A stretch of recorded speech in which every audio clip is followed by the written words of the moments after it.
Dear student, നമുക്കിനി പറയാനുള്ളത് equity swaps നമ്മൾ കഴിഞ്ഞതിലും ജസ്റ്റ് ഒന്ന് പറഞ്ഞിട്ടുണ്ടായിരുന്നു. ഇക്വിറ്റി സ്വാപ്പ് പറഞ്ഞാൽ ഇത്രയേ ഉള്ളൂ. നമ്മുടെ ഫിനാൻഷ്യൽ ഡെറിവേറ്റീവ്സിൽ പ്രധാനപ്പെട്ട ഒരു സ്വാപ്പാണ് ഇക്വിറ്റി സ്വാപ്സ് എന്ന് പറയുന്നത്. ഇതിൽ 2 കൗണ്ടർ പാർട്ടീസ് ഉണ്ടായിരിക്കും. അതുപോലെ തന്നെ 2 counter parties have agreed to exchange of a future cash flow and set dates. അഥവാ നമ്മുടെ എഗ്രിമെൻറ്റ് ക്യാഷ് പ്രൈസിൽ 2 കൗണ്ടർ പാർട്ടീസുകൾ ഫ്യൂച്ചർ ഡേറ്റിൽ ഉള്ള ഒരു ക്യാഷ് ഫ്ലോ സെറ്റിലാണ് ഏത് ഇക്വിറ്റി സ്വാപ്സ് എന്ന് പറയുന്നത്.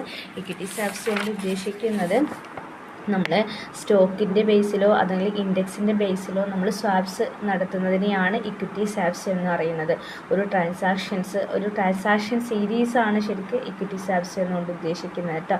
സോ അവിടെ സ്റ്റോക്കോ അല്ലെങ്കിൽ ഇൻഡെക്സോ ആയിരിക്കും ഇതിൽ സ്വാപ്പ് നടത്തുന്നത്, അഥവാ എക്സ്ചേഞ്ച് ചെയ്യുന്നത്. ഇക്വിറ്റിയോ അല്ലെങ്കിൽ ഇൻഡെക്സോ സ്റ്റോക്ക് ഇൻഡെക്സൊക്കെ ആയിരിക്കും ഇതിവിടെ എക്സ്ചേഞ്ച് ചെയ്യുന്നത് എന്ന് മനസ്സിലാക്കുക. അപ്പോൾ ഇവിടെ 2 കൗണ്ടർ പാർട്ടീസുകൾ തമ്മിലുള്ള ഒരു കോൺട്രാക്റ്റാണ് ഇക്വിറ്റി സ്വാപ്സ് എന്ന് പറയുന്നത്. ഇതിലും ബേസായിട്ട് നിൽക്കുന്നത് ഫ്ലോട്ടിംഗ് റേറ്റ് തന്നെയാണ്. ഇതിൻ്റെ ബേസായിട്ട് നിൽക്കുന്നത് ഫ്ലോട്ടിംഗ് ബേസിൽ തന്നെയാണ്, ഫ്ലോട്ടിംഗ് റേറ്റ് ആണ് അവിടെ നോക്കുന്നത് കേട്ടോ. ഓക്കെ, ഫ്ലോട്ടിംഗ് റേറ്റ് എന്താണെന്ന് നമ്മൾ പറഞ്ഞിട്ടുണ്ടായിരുന്നു, ഫിക്സ്ഡ് ഡേറ്റും എന്താണെന്ന് പറഞ്ഞിട്ടുണ്ടായിരുന്നു. ഓക്കെ, നെക്സ്റ്റ് ഒരു മീനിങ് പറയുന്നത് it is a contract derivatives contract between 2 counter parties that involves exchange of a one stream equity based on cash flow linked to the performance of a stock. മനസ്സിലായല്ലോ? സ്റ്റോക്കോ അല്ലെങ്കിൽ equity index with other stream of a fixed income cash flows. Stock ഇൻഡെക്സുമായിട്ട് perform ചെയ്യാൻ വേണ്ടിയിട്ട് ഇതിലേതെങ്കിലും ഒന്നിനെ cash ഫ്ലോസുമായിട്ട് exchange ചെയ്യുന്നതിനെയാണ് എന്ത് പറയുന്നത്, ഇക്വിറ്റി സ്വാപ്സ് എന്ന് പറയുന്നത്. അപ്പോൾ equity swaps if different from A interest rate of swaps കേട്ടോ, അതിന് ഡിഫറെൻ്റ് ആയിട്ടുള്ളത് ഓരോന്നാണ്. ഓക്കെ, നെക്സ്റ്റ് നോക്കുക. നെക്സ്റ്റ് നമുക്ക് പറയാനുള്ളത് കമ്മോഡിറ്റി സ്വാപ്സ് ആണ്. കമ്മോഡിറ്റി സ്വാപ്സ് എന്ന് പറഞ്ഞാൽ കോമൺ ആയിട്ട് നമ്മൾ ഉപയോഗിക്കുന്ന കമ്മോഡിറ്റി റോ മെറ്റീരിയൽസിൻ്റെ ബേസിൽ നമ്മൾ പറഞ്ഞല്ലോ, അതുതന്നെയാണ് കേട്ടോ. റോ മെറ്റീരിയൽസിൻ്റെ ബേസിൽ സ്വാപ്പ് നടത്തുന്ന അല്ലെങ്കിൽ എക്സ്ചേഞ്ച് നടക്കുന്നതിനെയാണ് കമ്മോഡിറ്റി സ്വാപ്സ് എന്ന് പറയുന്നത്. പക്ഷേ ഇവിടെ റോ മെറ്റീരിയൽസ് ഓഫ് അല്ലെങ്കിൽ പ്രൊഡ്യൂസ് ഓഫ് ഗുഡ്സോ അല്ലെങ്കിൽ ഫിനിഷ്ഡ് ഗുഡ്സോ ആണ് ഇവിടെ നടക്കുന്നത്. സോ ഗുഡ്സിൻ്റെ ഫിസിക്കൽ ഡെലിവറി ആണെങ്കിൽ പോലും ഇതിൽ മനസ്സിലാക്കേണ്ട കാര്യം agreement between 2 counter parties of a commodity difference between floating price and fixed price ആണ്. അപ്പോൾ ഫ്ലോട്ടിംഗ് പ്രൈസിൻ്റെയും ഫിക്സ്ഡ് പ്രൈസിൻ്റെയും ഡിഫറൻസ് ആണ് ഇവിടെ നമ്മൾ നോക്കുന്നത്. അപ്പോൾ ഇതും എന്താണ്, ഒരു ഫിനിഷ്ഡ് പ്രൊഡക്റ്റിൻ്റെ ബേസിലോ റോ മെറ്റീരിയൽസ് യൂസ് ചെയ്തിട്ടോ ഒക്കെയാണ് ഇവിടെ അതിൻ്റെ ബേസിൽ ഫ്ലോട്ടിംഗ് പ്രൈസും ഫിക്സ്ഡ് പ്രൈസിൻ്റെയും ഡിഫറൻസ് ആണ് നമ്മൾ കമ്മോഡിറ്റി സ്വാപ്സിൽ എക്സ്ചേഞ്ച് ചെയ്യുന്നത് എന്ന് മനസ്സിലാക്കുക. അപ്പോൾ ഇവിടെ ഫിസിക്കൽ ഡെലിവറി അല്ല നടക്കുന്നത്, പ്രൈസ് ഓഫ് ദ കമ്മോഡിറ്റി ആണ്. ആ പ്രൈസ് ഓഫ് ദ കമ്മോഡിറ്റി എന്ന് പറയുന്നത് difference between floating price and fixed price ആണ്. അപ്പോൾ അതിൻ്റെ ഡിഫറൻസ് ആണ് ഇവിടെ എക്സ്ചേഞ്ച് ചെയ്യുന്നത് എന്നും കൂടെ മനസ്സിലാക്കുക കേട്ടോ. അതാണ് കമ്മോഡിറ്റി സ്വാപ്സ് എന്ന് കൊണ്ട് ഉദ്ദേശിക്കുന്നത്. നെക്സ്റ്റ് ക്രെഡിറ്റ് ഡീഫാൾട്ട് സ്വാപ്സ് ആണ്. ക്രെഡിറ്റ് ഡീഫാൾട്ട് സ്വാപ്സ് എന്ന് പറഞ്ഞാലേ നമ്മുടെ അതും എന്താണ്, 2 കൗണ്ടർ പാർട്ടീസ് തന്നെയാണ് കേട്ടോ. 2 കൗണ്ടർ പാർട്ടീസുകൾ ഉള്ളതാണ്. ഇവിടെ പ്രൊട്ടക്ഷൻ ബയ്യറും പ്രൊട്ടക്ഷൻ സെല്ലറും തമ്മിലുള്ള ഒരു റിസ്ക് ട്രാൻസ്ഫർ ആണ് ഇവിടെ നടക്കുന്നത്. ഓക്കെ, അപ്പോൾ നോക്കുക, it is a contract between 2 counter parties the buyer of a CDS അഥവാ credit default swaps is a known as protection buyer. Okay, buyer CDSൻ്റെ ആൾ ബയ്യർ ആണെങ്കിൽ അതിനെ നമ്മൾ പ്രൊട്ടക്ഷൻ ബയ്യർ എന്ന് പറയുന്നുണ്ട്. CDS സെല്ലർ ആണെങ്കിൽ നോൺ ആസ് പ്രൊട്ടക്ഷൻ സെല്ലർ. അപ്പോൾ ഇവിടെ മനസ്സിലാക്കേണ്ട കാര്യം പ്രൊട്ടക്ഷൻ ബയ്യറും പ്രൊട്ടക്ഷൻ സെല്ലറും തമ്മിലുള്ള ഒരു റിസ്ക് ട്രാൻസാക്ഷൻ കോൺട്രാക്റ്റ് ആണ് ഏത് ക്രെഡിറ്റ് ഡിഫാൾട്ട് സ്വാപ്സ് എന്ന് പറയുന്നത്. ഇവിടെ റിസ്ക്കാണ് ട്രാൻസ്ഫർ ചെയ്യുന്നത്. റിസ്കിന് പകരമായിട്ട് പ്രൊട്ടക്ഷൻ ബയ്യർ റിസീവർക്ക് കൊടുക്കുന്ന ഒരു പ്രീമിയമാണ് ഏത് CDS എന്ന് പറയുന്നത് കേട്ടോ. അഥവാ റിസ്ക് ട്രാൻസ്ഫർ ചെയ്യുന്നതിന് പകരമായിട്ട് ഒരു പ്രീമിയം റിസീവർക്ക് ഒരു പ്രീമിയം കൊടുക്കുന്നതാണ് CDS എന്ന് പറയുന്നത് കേട്ടോ. ഓക്കെ, അപ്പോൾ ക്രെഡിറ്റ് ഡിഫാൾട്ട് സ്വാപ്സ് എന്താ മനസ്സിലായാലും പ്രൊട്ടക്ഷൻ ബയ്യറും പ്രൊട്ടക്ഷൻ സെല്ലറും തമ്മിലുള്ള ആ ഒരു റിസ്ക് ട്രാൻസാക്ഷൻ എഗ്രിമെൻ്റ് ആണ്. ഓക്കെ, നെക്സ്റ്റ് റിവേഴ്സ് സ്വാപ്പാണ്. റിവേഴ്സ് സ്വാപ്സ് എന്ന് പറഞ്ഞു കഴിഞ്ഞാൽ ഇതൊക്കെ നമ്മൾ കൗണ്ടർ പാർട്ടീസിലൂടെയാണ് ചെയ്യുന്നത് പറഞ്ഞില്ലേ. അപ്പോൾ കൗണ്ടർ പൊസിഷൻസ് മാറ്റിയിട്ട് നമ്മൾ സ്വാപ്പിംഗ് നടത്തുന്നതാണ് റിവേഴ്സ് സ്വാപ്പ് എന്ന് പറയുന്നത്. കൗണ്ടർ പൊസിഷൻസുകൾ മാറ്റിയിട്ട് മാറ്റി പിടിച്ച് ചേഞ്ച് ആക്കിയിട്ട് സ്വാപ്പിംഗ് നടത്തുന്ന രീതിക്കാണ് റിവേഴ്സ് സ്വാപ്സ് എന്ന് പറയുന്നത് കേട്ടോ. സെവറൽ പീരിയഡ്സുകളുണ്ട്, മന്ത്സ്, ക്വാർട്ടർലി ഒക്കെ ഉണ്ടായിരിക്കും. Both period obligations of maturity അങ്ങനെയുള്ള സംഭവങ്ങളൊക്കെ ജസ്റ്റ് മാറ്റിയിട്ട് കൊടുക്കുക കേട്ടോ. Counterposition through the same other swaps of other derivatives the set of financial implication existing swapൽ മാറ്റിയിട്ട് റിവേഴ്സായിട്ട് കൊടുക്കുക, ചേഞ്ച് ആക്കിയിട്ട് മാറ്റുക എന്നുള്ളതാണ്. ഓക്കെ, ഈ നെക്സ്റ്റ് സ്വാപ്പ് ഡെറിവേറ്റീവ്സാണ്. സ്വാപ്പ് ഡെറിവേറ്റീവ്സിൽ മനസ്സിലാക്കേണ്ട കാര്യം, സ്വാപ്സ് എന്ന് പറയുന്ന ടൈപ്സ് ഓഫ് ഡെറിവേറ്റീവ്സ് ആണ്. അപ്പോൾ സ്വാപ്സ് ഡെറിവേറ്റീവ്സിൽ തന്നെ നമുക്ക് ഓപ്ഷൻ സ്വാപ്സും ഉണ്ട്, ഫോർവേഡ് സ്വാപ്സും ഉണ്ട്. അപ്പോൾ swaps are a combined with option and forward ആണെന്ന് മനസ്സിലാക്കുക. ദെൻ അതുപോലെ തന്നെ നമ്മൾ ഈ സ്വാപ്സ് ഓപ്ഷൻ സ്വാപ്സും ഉണ്ട്, ഫോർവേഡ് സ്വാപ്സും ഉണ്ടെന്ന്, രണ്ട് സ്വാപ്സുകളുണ്ടെന്ന് നമുക്ക് ആദ്യം അറിയണം കേട്ടോ. അപ്പോൾ അതിൽ ഫസ്റ്റ് ഓഫ് ഓൾ നമുക്ക് ഫോർവേഡ് സ്വാപ്സ് എന്താണെന്ന് നോക്കണം. ഫോർവേഡ് സ്വാപ്സ് എന്ന് പറഞ്ഞാൽ ഇറ്റ് ഈസ് ഈ forward contract to enter into swaps. നമ്മൾ സ്വാപ്സിലേക്ക് എൻ്റർ ചെയ്യാൻ വേണ്ടിയിട്ട് ഒരു ഫോർവേഡ് കോൺട്രാക്റ്റിൽ ഏർപ്പെടുന്നുണ്ടെങ്കിൽ അതിനെ നമ്മൾ ഫോർവേഡ് സ്വാപ്സ് എന്ന് പറയുന്നു. മനസ്സിലായോ? സ്വാപ്സിലേക്ക് എൻട്രി ചെയ്യാൻ വേണ്ടിയിട്ട്, സ്വാപ്സ് പറഞ്ഞാൽ എക്സ്ചേഞ്ച് ആണല്ലോ, അങ്ങനെ എക്സ്ചേഞ്ച് ചെയ്യാൻ വേണ്ടിയിട്ട് ഒരു ഫോർവേഡ് കോൺട്രാക്റ്റിൽ ഏർപ്പെടുന്നുണ്ടെങ്കിൽ അതിനെ നമ്മൾ ഫോർവേഡ് സ്വാപ്സ് എന്ന് പറയുന്നു. അങ്ങനെ മനസ്സിലാക്കിയാൽ മതി കേട്ടോ. അപ്പം ടു പാർട്ടീസുകൾ ഇതിലുണ്ടായിരിക്കും. ഫോർവേഡ് സ്വാപ്സ് ആണ് ഈ ഒരു കേസിൽ കേട്ടോ. ഈ ഒരു കേസിൽ ഫോർവേഡ് സ്വാപ്സ് എന്ന് പറയുന്ന ഈ കേസിൽ ഉണ്ടാവുന്ന ഒരു സിറ്റുവേഷൻ എന്ന് പറയുന്നത് ഫ്യൂച്ചർ ഡേറ്റ് ഉണ്ടല്ലോ, നമ്മൾ ഫോർവേഡിൽ ഫ്യൂച്ചർ ഡേറ്റ് കൊടുക്കുമല്ലോ, ആ ഫ്യൂച്ചർ ഡേറ്റ് ഡിലേ വരും എന്നുള്ളതാണ് കേട്ടോ. ഭാവിയിൽ നമ്മൾ ഫ്യൂച്ചർ ഡേറ്റിൽ ഡിലേ വരുമെന്ന് മനസ്സിലാക്കുക ഒരു കേസ് വരുന്നത്. പിന്നെ അതുപോലെ നമ്മുടെ ഇതുണ്ടല്ലോ, ഇമ്മീഡിയറ്റ് ആയിട്ട് ഫണ്ടുകൾ ആവശ്യമില്ലാത്ത ഇൻവെസ്റ്റേഴ്സാണ് ഇത്തരത്തിലുള്ള ഫോർവേഡ് സ്വാപ്സിൽ ഏർപ്പെടുന്നത് കേട്ടോ. കാരണം അവർക്ക് സ്പോട്ടിൽ എക്സ്ചേഞ്ച് ചെയ്യേണ്ടി വരില്ല. ഫ്യൂച്ചറിലെ ഡേറ്റ് ഒക്കെ കൊടുത്തിട്ട് ഡിലേ വന്നാലും പ്രശ്നമില്ലാത്ത ആളുകളായിരിക്കും ഈ ഫോർവേഡ് സ്വാപ്സിൽ ഉണ്ടാവുക എന്നുള്ളത് മനസ്സിലാക്കുക കേട്ടോ. അപ്പോൾ പെട്ടെന്നൊന്നും ക്യാഷിന് ആവശ്യമില്ലാത്ത ആളുകളാണ് ഇതിൽ വരിക. ഇതിൽ ഇങ്ങനെയൊക്കെ ഡിലേ വന്നാലും അല്ലെങ്കിൽ ഇതിൽ വെയിറ്റ് ചെയ്ത് കഴിഞ്ഞാൽ നല്ലൊരു ബെനിഫിറ്റ് ഉണ്ടാവും. ഇൻട്രസ്റ്റ് റേറ്റിലൊക്കെ മാറ്റം വന്നിട്ട് നമുക്ക് എന്ത് ചെയ്യാൻ പറ്റും, പ്രോഫിറ്റ് ആക്കാൻ പറ്റും എന്നുള്ളത് മനസ്സിലാക്കാം കേട്ടോ. അപ്പോൾ ഈ ആസ് ഓൺ ഓസ് ഡെഫേർഡ് സ്വാപ്സ് അല്ലെങ്കിൽ ഡിലേഡ് സ്റ്റാർട്ട് സ്വാപ്സ് എന്നൊക്കെ നമുക്കിതിനെ പറയാൻ പറ്റും. ഓക്കെ, അപ്പോൾ അതൊന്ന് മനസ്സിലാക്കിയാൽ മതി കേട്ടോ. Forward swaps commonly used interest rate of swaps agreement. Interest swaps എഗ്രിമെൻറ്റ്സിലാണ് ഈ ഫോർവേഡ് സ്വാപ്സ് കൂടുതലായിട്ട് യൂസ് ചെയ്യുന്നത്. കാരണം ഞാൻ പറഞ്ഞല്ലോ, ഫ്യൂച്ചർ ഡേറ്റ് ഡിലേ വരും. സോ അതുകൊണ്ട് നമുക്ക് ഇൻട്രസ്റ്റ് റേറ്റിൽ മാറ്റങ്ങൾ വന്നു കഴിഞ്ഞാൽ എന്ത് വരും, അവിടെ നമുക്ക് പ്രോഫിറ്റ് ഉണ്ടാക്കാൻ പറ്റും എന്നുള്ളതാണ് കേട്ടോ. നെക്സ്റ്റ് എക്സാമ്പിൾ ഒന്ന് വായിച്ചു നോക്കുക, യൂസസ് ഒന്ന് വായിച്ചു നോക്കുക കേട്ടോ. നെക്സ്റ്റ് നോക്കുക, അഡ്വാൻറ്റേജസ് ആണ്. പ്രധാനപ്പെട്ടത് ഇമ്പോർട്ടൻ്റ് ആയിട്ടുള്ളതാണ് പറയുന്നത്. അഡ്വാൻറ്റേജസ് ഓഫ് ഫോർവേഡ് സ്വാപ്സ് ആണ്. ഒന്നാമത്തത് പറഞ്ഞിട്ടുള്ളത്, ഈ swaps are useful if investors seeking to hedge their borrows on the expectation of the interest rate will be exchange in future. ഫ്യൂച്ചറിൽ എക്സ്ചേഞ്ച് റേറ്റ് ചേഞ്ച് ആകുമെന്ന് പ്രതീക്ഷയുള്ള ആളുകളെ വരുന്ന ഹെഡ്ജിങ് ഉണ്ടല്ലോ, അത് ഇവിടെ യൂസ്ഫുള്ളാവും. ഈ ഫോർവേഡ് സ്വാപ്സിൽ യൂസ്ഫുള്ളാകുന്നുണ്ട്. ഫ്യൂച്ചറിൽ ഡേറ്റ് ഡിലേ വന്നു കഴിഞ്ഞാലും എത്ര ഇൻട്രസ്റ്റ് റേറ്റ് മാറിക്കഴിഞ്ഞാലും അങ്ങനെ ഇൻട്രസ്റ്റ് റേറ്റ് മാറിയിട്ട് അതിൽ നിന്ന് എന്തെങ്കിലും ബെനിഫിറ്റ് ഉണ്ടാക്കുക എന്ന് പറയുന്ന ഇൻവെസ്റ്റേഴ്സ് ഉണ്ടല്ലോ, അത്തരം ആളുകൾക്ക് ഇത് യൂസ്ഫുള്ളാണെന്നാണ് പറയുന്നത്. അപ്പോൾ അവിടെ ഈ ഒരു ഫോർവേഡ് സ്വാപ്സ് പറഞ്ഞ ഹെഡ്ജ് ഇൻസ്ട്രുമെൻ്റ് അവർക്ക് ഉപയോഗിക്കാൻ പറ്റും എന്നുള്ളത്. നെക്സ്റ്റ് നോക്കുക, the delayed start the forward swaps contract remove need to pay for the transaction today. അപ്പോൾ നമുക്ക് പെട്ടെന്ന് നമുക്ക് എന്താണ് ഈ ഒരു ഇതില്ല ഇങ്ങനത്തെ ഫോർവേഡ് സ്വാപ്സിൽ വരുന്ന ഡിലേകളൊക്കെ ഉണ്ടല്ലോ, അല്ലെങ്കിൽ പേയ്മെൻറ്റ് കൊടുക്കാത്ത സിറ്റുവേഷൻസ്, അങ്ങനത്തെ കാര്യങ്ങളൊക്കെ ഇവിടെ ഒഴിവാക്കാൻ പറ്റും.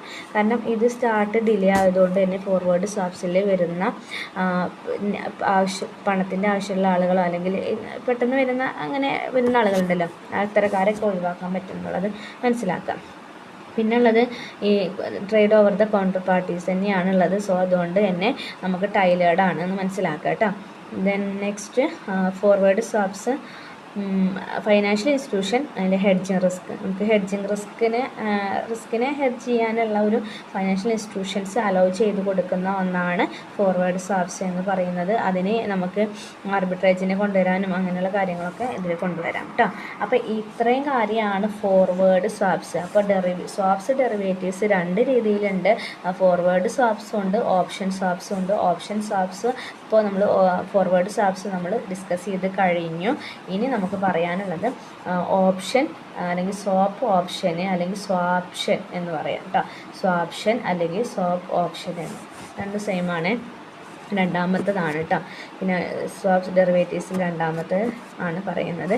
ഇതും എന്താണ്, ഇത് ഡെറിവേറ്റീവ്സാണ് അല്ലേ. സ്വാപ്പ് ഓപ്ഷൻ എന്ന് പറയുന്നത് ഒരു ഡെറിവേറ്റീവ്സിൻ്റെ ടൈപ്സ് ഓഫ് ഡെറിവേറ്റീവ്സ് ആണ് അല്ലേ എന്ത് പറയുന്നത്, സ്വാപ്ഷൻ എന്ന് പറയുന്നത്. അപ്പോൾ ഇത് സ്വാപ്പിലേക്ക് നമ്മൾ എൻട്രി ചെയ്യാൻ വേണ്ടിയാണ് ഓപ്ഷൻ കോൺട്രാക്റ്റിൽ ഏർപ്പെടുന്നതിനെയാണ് സ്വാപ്ഷൻ എന്ന് പറയുന്നത് ആണല്ലോ. അപ്പോൾ swaption is a option contract grant holder in a right to buy but not a obligation enter into a predetermined swap contract.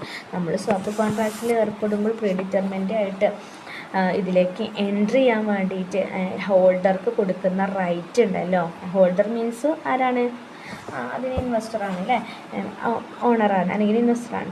ആ ഹോൾഡർക്ക് കൊടുക്കുന്ന റൈറ്റുമായി ബന്ധപ്പെട്ട ഒരു കോൺട്രാക്റ്റാണ് ഈ ഓപ്ഷൻ കോൺട്രാക്റ്റ് എന്ന് പറയുന്നത് ശരിക്കും കേട്ടോ. ഒരു ഓപ്ഷൻ കോൺട്രാക്റ്റ് ആണ് ഇത്. ഹോൾഡർക്ക് കൊടുക്കുന്ന ഒരു റൈറ്റ് ആണ്, നോട്ട് ഒബ്ലിഗേഷൻ അല്ല. നോട്ട് ദ ഒബ്ലിഗേഷൻ ആണ് കേട്ടോ, അല്ലാന്നല്ല, ഒബ്ലിഗേഷന് അല്ല എന്നുള്ളതാണ് പിന്നെ നമുക്ക് സ്വാപ്പ് കോൺട്രാക്റ്റിൽ ഏർപ്പെടാനുള്ളത്. ഓക്കെ. പിന്നെ അതുപോലെ ഇതിൽ ഹോൾഡർ ഇങ്ങനെ ഓപ്ഷൻ നടത്തുകയാണെങ്കിൽ അവിടെ മസ്റ്റ് പേ ദ പ്രീമിയം മസ്റ്റായിട്ട് കൊടുക്കണം, ഇഷ്യൂർക്ക് കൊടുക്കണം എന്ന് മനസ്സിലാക്കുക. ഇതിനെ നമുക്ക് സ്വാപ്പ് ഓപ്ഷൻ എന്നും പറയാം കേട്ടോ.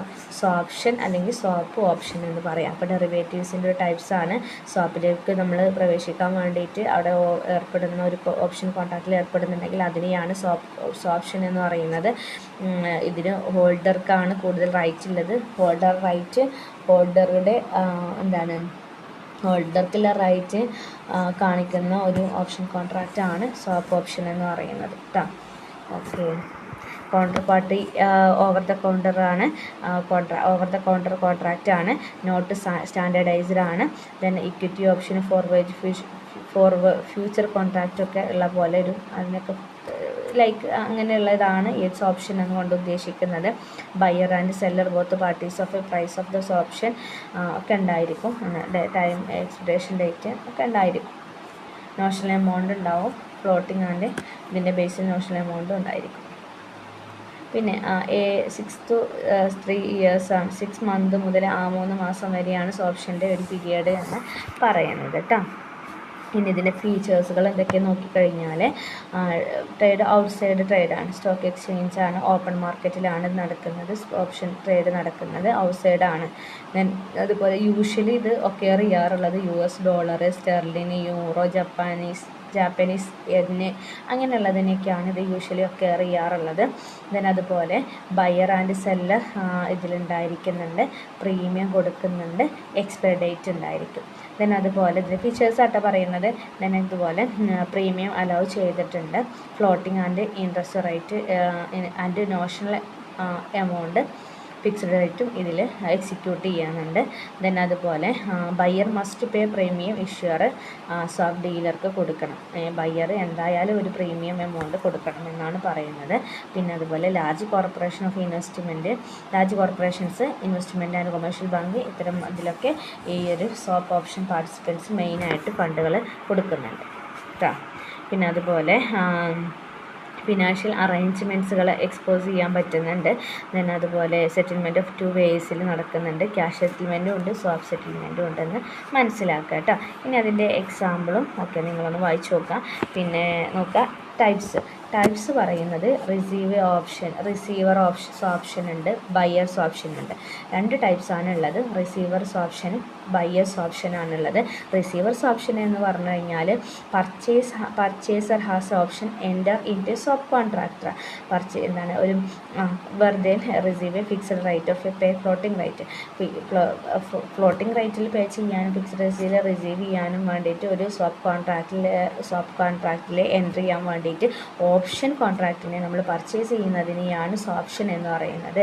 ഇനി ബയർസ് ഓപ്ഷൻ എന്ന് പറഞ്ഞു കഴിഞ്ഞാൽ നമ്മൾ ഇത് right to but not obligation ആണ്. മറ്റൊടുത്ത് എന്താണ് ഈ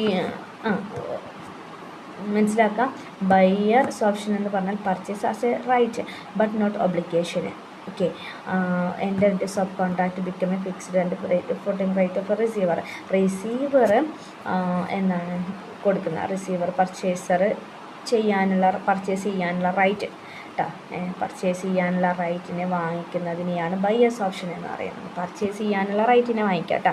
അപ്പോൾ അതിൽ തന്നെ എന്താണ് ഈ റിസീവർ ഫ്ലോട്ടിംഗ് റേറ്റിൻ്റെ അടിസ്ഥാനത്തിൽ ഫിക്സ്ഡ് റേറ്റിൻ്റെ അടിസ്ഥാനത്തിലൊക്കെ റിസീവ് ചെയ്യാൻ വേണ്ടി സ്വാപ്പിലേക്ക് പ്രവേശിക്കാൻ വേണ്ടി ഓപ്ഷൻ കോൺട്രാക്റ്റിനെ നമ്മൾ റിസീവ് ചെയ്യാണ് കേട്ടോ. പർച്ചേസ് ചെയ്യല്ല, റിസീവ് ചെയ്യുക. പർച്ചേസർ റിസീവ് ചെയ്യാണ്, ഇവിടെ റിസീവർ പർച്ചേസ് ചെയ്യാണ്. അപ്പോൾ റിസീവർക്ക് കൊടുക്കുന്ന റൈറ്റ് ആണ് പറയുന്നത് കേട്ടോ. റിസീവ് ചെയ്യാണ് ചെയ്യുന്നത്. അപ്പോൾ ബയർസ് ഓപ്ഷനും റിസീവേഴ്സ് ഓപ്ഷനാണ്. റിസീവേഴ്സ് ഓപ്ഷൻ എന്ന് പറഞ്ഞാൽ മനസ്സിലായല്ലോ, നമ്മുടെ സബ് കോൺട്രാക്ടർക്ക് അല്ലെ എൻ്റർ ചെയ്യാൻ വേണ്ടിയിട്ട് ഓപ്ഷനെ നമ്മൾ റിസീവ് ചെയ്യാനുള്ള റൈറ്റ് പർച്ചേസർക്ക് കൊടുക്കുകയാണ്. ഇനി ബയർസ് ഓപ്ഷൻ എന്ന് പറഞ്ഞാൽ പർച്ചേസിന് ചെയ്യാനുള്ള റൈറ്റ് റിസീവർക്ക് കൊടുക്കണം കേട്ടോ. അങ്ങനെ മനസ്സിലാക്കുക. ഇങ്ങനെയാണ് വരുന്നത്. ഇതിൻ്റെ റൂള് നോക്കാം. Right of expiry when interest rate കൂടുതൽ സ്ട്രൈക്ക് പ്രൈസ് കുറവാണെങ്കിൽ ബയർ സംബന്ധിച്ചുള്ള എക്സ്റൈസ് ചെയ്യും, റിസീവറാണ് not exercise. Then interest rate കുറവും സ്ട്രൈക്ക് പ്രൈസ് കൂടുതലും ആണെങ്കിൽ ഡു നോട്ട് എക്സ്റൈസ് ആണ് ബയർ സംബന്ധിച്ചിടത്തോളം, റിസീവറെ ചെയ്യുക, എക്സ്റൈസ് ചെയ്യുകയും ചെയ്യും. അങ്ങനെയുള്ള 2 റൂളുകളാണ് പറയുന്നത്. അപ്പോൾ 2 രീതിയിലുള്ള ടൈപ്സ് ഓഫ് ഓപ്ഷൻ പറയുന്നുണ്ട്. റിസീവറും ഉണ്ട്, ബയ്യറും ഉണ്ട് കേട്ടോ. സംശയം ഉണ്ടെങ്കിൽ ചോദിക്കണേ. ഇതിൽ ഈ ഒരു 3 ഓപ്ഷൻ 2 ടൈപ്സ് പറഞ്ഞു. ഇനി 3 മെത്തഡോളജീസാണ് പറയുന്നത് കേട്ടോ. യൂറോപ്യൻ ഓപ്ഷനും അമേരിക്കൻ ഓപ്ഷനും ബെർമുഡൻസ് ഓപ്ഷനും. യൂറോപ്യൻ ഓപ്ഷൻ എന്ന് പറഞ്ഞാൽ നമ്മൾ എക്സ്റൈസ് ഓൺലി അറ്റ് എക്സ്പിറേഷൻ ഡേറ്റിൽ എക്സ്റൈസ് ചെയ്യുന്നത് അല്ലെങ്കിൽ എക്സ്റൈസ് ഡേറ്റ് ആണ് ഓൺലി അതിൻ്റെ കേസിൽ വരുന്നതാണ്. അമേരിക്കൻ എന്ന് പറഞ്ഞാൽ എനി ടൈമിൽ ഏത് സമയത്തും നമുക്ക് അതിൻ്റെ ലൈഫ് നമുക്ക് എക്സ്റൈസ് ചെയ്യാൻ പറ്റുന്നതാണ് അമേരിക്കൻ ഓപ്ഷൻ എന്ന് പറയുന്നത്. ബെർമുഡൻ എന്ന് പറഞ്ഞാൽ ഇതിൻ്റെ 2ൻ്റെയും ഇടയിലുള്ളതാണ് കേട്ടോ. Can be exercise on a multiple specified date. ഒരു മൾട്ടിപ്പിൾ സ്പെസിഫൈഡ് ഡേറ്റ് വെച്ചിട്ട് നമ്മൾ എന്ത് ചെയ്യുക, എക്സ്റൈസ് ചെയ്യുന്നത്. അതിനെയാണ് ബെർമുഡൻ എന്ന് പറയുന്നത്. അപ്പോൾ യൂറോപ്യൻ എന്ന് പറഞ്ഞാൽ ഓൺലി എക്സ്പിറേഷൻ ഡേറ്റിൽ നമ്മൾ എക്സ്റൈസ് ചെയ്യുന്നത്. അമേരിക്കൻ എന്ന് പറഞ്ഞാൽ എനി ടൈം ഡ്യൂറിങ് ദ ലൈഫിൽ നമ്മൾ എക്സ്റൈസ് ചെയ്യുന്നത്. ബെർമുഡൻ എന്ന് പറഞ്ഞാൽ നമ്മൾ സ്പെസിഫിക് ഡേറ്റ് ക്രിയേറ്റ് ചെയ്തിട്ട് ചെയ്യുന്നത്. ഓക്കെ, ഇനി ഈ ഓപ്ഷൻ്റെ അഡ്വാൻറ്റേജസ്. നിങ്ങൾക്ക് ടൈപ്സിൽ ഡൗട്ട് ഉണ്ടെങ്കിൽ ചോദിക്കണം കേട്ടോ. ടൈപ്സ് ഞാൻ ആദ്യം പറഞ്ഞ് ജസ്റ്റ് ഒന്ന് മാറിയിട്ടുണ്ട്. അപ്പോൾ രണ്ടാമത് പറഞ്ഞത് റിപ്പീറ്റ് ചെയ്ത് കേൾക്കുക കേട്ടോ. ഇനി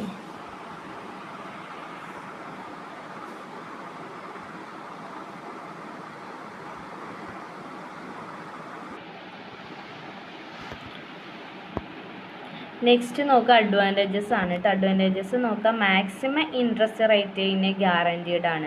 പിന്നെ അതുപോലെ നോ അഡീഷണൽ ഫീസ് അങ്ങനെയൊന്നും ഇതിലില്ല. പിന്നെ അതുപോലെ not necessary enter to in a swaps interest fall instead of a rising. അപ്പോൾ അതിൽ നമുക്ക് എൻ്റർ ചെയ്യുന്ന സമയത്ത് ഇൻട്രസ്റ്റ് റേറ്റ് ഫാൾ ചെയ്യാനും റൈസ് ചെയ്യാനും അപ്പോൾ എന്താണെന്ന് വെച്ചാൽ അതാണ്. അപ്പോൾ എങ്ങനെയാണോ നമ്മൾ ഇൻട്രസ്റ്റ് റേറ്റിൻ്റെ ബേസിൽ നമ്മൾ സ്വാപ്സിലേക്ക് എൻ്റർ ചെയ്യുന്നത് വെച്ചാൽ ആ സമയത്തുള്ള കണ്ടീഷൻ അനുസരിച്ചാണ് കേട്ടോ. ദെൻ അതുപോലെ സെയിൽ ചെയ്യാൻ പറ്റുന്നതാണ്, കസ്റ്റമൈസ്ഡ് കോൺട്രാക്റ്റ് ആണ്. ഇതാണ് അഡ്വാൻറ്റേജസ് ആയിട്ട് പറയുന്നത്. നെക്സ്റ്റ് ഡിസഡ്വാൻറ്റേജസ് ആണ്. ഡിസഡ്വാൻറ്റേജസ് പറയുന്നത് നമ്മളൊരു അപ്ഫ്രണ്ട് പ്രീമിയം കൊടുക്കാൻ ആവശ്യപ്പെടുന്നുണ്ട്, അതൊരു ഡിസഡ്വാൻറ്റേജസ് ആണ്. അതുപോലെ പ്രെഡിറ്റർമെൻ്റ് ആയിട്ടുള്ളൊരു സ്വാപ്സ് ഇൻട്രസ്റ്റ് റേറ്റിൻ്റെ കാട്ടിലും ചിലപ്പോൾ കുറയാനുള്ള ചാൻസ് ഇവിടെ വരുന്നുണ്ട്. അപ്പോൾ അതുകൊണ്ട് ഇതിൻ്റെ വാല്യൂ കുറയും കേട്ടോ അങ്ങനെയാവുമ്പോൾ. ഓക്കെ, ഇനി നെക്സ്റ്റ് സ്വാപ്ഷനും തമ്മിലുള്ള ഡിഫറൻസ് ആണ്. സ്വാപ്ഷനും രണ്ടും പ്രൊവൈഡ് ചെയ്യുന്ന സിമിലർ ബെനിഫിറ്റ് തന്നെയാണ് ഒരു ട്രേഡേഴ്സിനെ സംബന്ധിച്ചിടത്തുള്ളത്. പക്ഷേ ഒരു ഡിഫറൻസ് ഇതിൽ പറയുന്നുണ്ട്. ഫോർമർ ഇൻ ആക്ച്വൽ കോൺട്രാക്ട് നോക്കാം. ഇതിൽ former is a actual contract to trade derivatives while a letter non binding or contract into a swap agreement. Predetermined interest is valid for a set of future date. Predetermined interest rate നമ്മൾ ഒരു ഫ്യൂച്ചറിലെ ഡേറ്റിന് വേണ്ടിയിട്ടാണല്ലോ interest rate നമ്മൾ പ്രെഡിറ്റർമൈൻ ചെയ്ത് വെച്ചിരിക്കുന്നത്. അപ്പോൾ അതിൽ നമ്മൾ ഈ സ്വാപ്പ് അഗ്രിമെൻറ്റ് നോൺ ബൈൻഡിങ് ആയിട്ട് ചിലപ്പോൾ വരാറുണ്ട് എന്നുള്ളതാണ് മനസ്സിലാക്കേണ്ടത് കേട്ടോ. ഇനി നോക്കുക, സ്വാപ്ഷനും ഇൻട്രസ്റ്റ് റേറ്റ്സും തമ്മിലുള്ളതാണ്. അതിൻ്റെ ഒരു ഡിഫറൻസ് ആണ് പറഞ്ഞിട്ടുള്ളത്. അപ്പം ഇൻട്രസ്റ്റ് റേറ്റ്സ് ക്യാപ്സും ഇത് സീരീസ് ഓഫ് എ കോൾ ഓപ്ഷനും forward on A forward rates കേട്ടോ. ഫോർവേഡ് റേറ്റ്സിൻ്റെ ഒരു കോൾ ഓപ്ഷൻ സീരീസ് ആണ് ഇൻട്രസ്റ്റ് റേറ്റ് ക്യാപ്പ് എന്ന് പറയുന്നത്, കോൾ ഓപ്ഷൻ എന്നുള്ളത്. പിന്നെ ഇതിൽ പിന്നെ അതുപോലെ ബയ്യറെ ഡിപ്പെൻഡ് ചെയ്തിട്ടാണ് ഇത് കൂടുതലായിട്ട് നിൽക്കുന്നത്. ഇവിടെ പ്രോഫിറ്റ് കിട്ടാനും കിട്ടാതിരിക്കാനുള്ള ചാൻസസ് ഇവിടെ ഉണ്ട് എന്ന് മനസ്സിലാക്കുക. അതർ ഹാൻഡിൽ സ്വാപ്ഷൻ എന്ന് പറയുന്നത് എന്താണ്, സ്വാപ്പ് ഒക്കെയർ ചെയ്യുന്ന അഥവാ ക്യാഷ് ഫ്ലോയിൽ സ്വാപ്സ് ഒക്കെയർ ചെയ്യുന്നതാണ് സ്വാപ്ഷൻ എന്ന് പറയുന്നത് കേട്ടോ. ഇത്ര മനസ്സിലാക്കിയാൽ മതി. ഇത് ഒന്ന് ജസ്റ്റ് ഒന്ന് വായിച്ചിട്ടൊന്ന് നോക്കുക, അത്രേ ഉള്ളൂ കേട്ടോ. ക്രെഡിറ്റ് ഡിഫോൾട്ട് സ്വാപ്സ് ടു പാർട്ടീസാണ് നമ്മൾ പറഞ്ഞല്ലോ. നെക്സ്റ്റ് ക്യാൻസലബിൾ സ്വാപ്സ് ആണ് കേട്ടോ. ക്യാൻസലബിൾ സ്വാപ്സ് പറഞ്ഞാൽ നമുക്ക് ഇനി അടുത്ത ക്ലാസ്സിൽ പറയാം കേട്ടോ. അത് അത്ര ക്യാൻസലബിൾ സ്വാപ്സും കൂടെ പറയാം. ക്യാൻസലബിൾ സ്വാപ്സ് പറഞ്ഞാൽ the swaps that can be cancelled before expiration. Expiration ഡേറ്റിൻ്റെ മുമ്പ് തന്നെ ക്യാൻസൽ ചെയ്യുന്ന സ്വാപ്പുകളെയാണ് ക്യാൻസലബിൾ സ്വാപ്സ് എന്ന് പറയുന്നത് കേട്ടോ. അപ്പോൾ അത് ഒന്ന് മനസ്സിലാക്കുക. ക്യാൻസൽ ചെയ്യുക സ്വാപ്സുകൾ എക്കണോമിക്കലി എന്തെങ്കിലും ഫാൾട്ടുകളൊക്കെ വന്നു കഴിഞ്ഞാൽ നമുക്ക് എക്സ്പയറി ഡേറ്റിൻ്റെ മുമ്പ് തന്നെ നമുക്ക് ക്യാൻസൽ ചെയ്യാനുള്ളൊരു ഓപ്ഷൻ ഉണ്ട്. അതാണ് ക്യാൻസലബിൾ സ്വാപ്സ് എന്ന് പറയുന്നത്. ഒബ്ലിഗേഷൻ ആണ് കേട്ടോ. Cancel the obligation of the party their paying or receiving the value of a swaps of a point of time. Cancellable സ്വാപ്സിൻ്റെ അഡ്വാൻറ്റേജസ് എന്ന് പറഞ്ഞാൽ ബോറോവർക്ക് നമുക്ക് ഫിക്സ്ഡ് റേറ്റ് അറിയാൻ പറ്റുമെന്നുള്ളതാണ്, അത് കൊടുക്കാൻ പറ്റും. അതുപോലെ ഓപ്പർച്യൂണിറ്റീസുകൾ borrower has opportunity to cancel contract future date of no cost. നമുക്ക് അവിടെ ഫ്യൂച്ചർ ഡേറ്റിൽ എന്താണ് ചിലവുകളൊന്നും ഇല്ലെങ്കിലോ അല്ലെങ്കിൽ എന്തെങ്കിലുമൊക്കെ ഉണ്ടെങ്കിൽ നമുക്ക് അതിനുള്ളൊരു ഓപ്പർച്യൂണിറ്റീസ് ബോറോവർക്ക് ഉണ്ടാവും. അതുപോലെ no upfront premium is required. അത്ര എന്താണ് അപ്ഫ്രണ്ട് ക്യാഷ് പ്രീമിയം ഇല്ല എന്നുള്ളതാണ് കേട്ടോ. ഡിസഡ്വാൻറ്റേജസ് പറയുകയാണെങ്കിൽ നമുക്ക് മെയിൻ ഡിസഡ്വാൻറ്റേജസ് ആണെങ്കിൽ സ്വാപ്സ് ക്യാൻസൽ ചെയ്യാനുള്ളതല്ലേ, അപ്പോൾ ഹയർ ദാൻ മാർക്കറ്റ് റേറ്റിൻ്റെ ആ ഇതിനെ നന്നായിട്ട് ബാധിക്കും എന്നുള്ളതാണ് കേട്ടോ.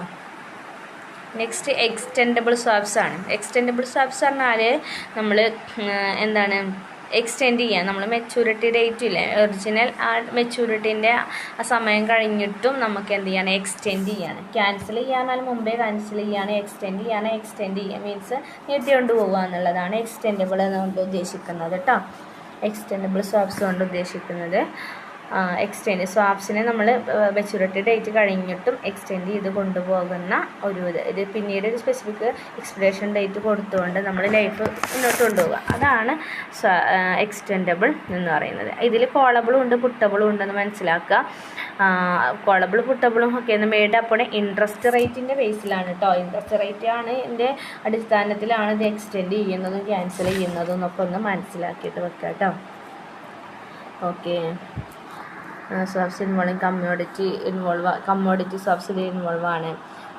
അണ്ടർലൈൻ അസറ്റ്സിൻ്റെ പ്രൈസ് റൈസ് ചെയ്യുന്നത് ഫാൾ ചെയ്യുന്നതൊക്കെ ഇവിടെ നോക്കുന്നുണ്ട്. അണ്ടർലൈൻ അസറ്റ്സിൻ്റെ പ്രൈസ് റൈസ് ചെയ്യുമ്പോഴാണ് കൂടുതലായിട്ട് ഇത് എക്സ്റ്റെൻഡ് ചെയ്യാനുള്ള ഒരു റൈറ്റ് ഉണ്ടാകുന്നത് കേട്ടോ. ഇതിൻ്റെ അഡ്വാൻറ്റേജസ് എന്ന് പറയുന്നത് ഹോൾഡറെ സംബന്ധിച്ചിടത്തോളം കറൻറ്റ് റേറ്റ്സും അതിൻ്റെ എക്സ്റ്റെൻഡ് മെച്യൂരിറ്റി കൂടുമ്പോൾ അത് നമുക്ക് കിട്ടാനുള്ള അല്ലെങ്കിൽ അതിലൂടെ പ്രോഫിറ്റ് ഉണ്ടാക്കാൻ പറ്റുമെന്നുള്ളതാണ്. അതുപോലെ replicated and generic swap and swaption replicated ചെയ്യാൻ പറ്റുന്നുണ്ട്.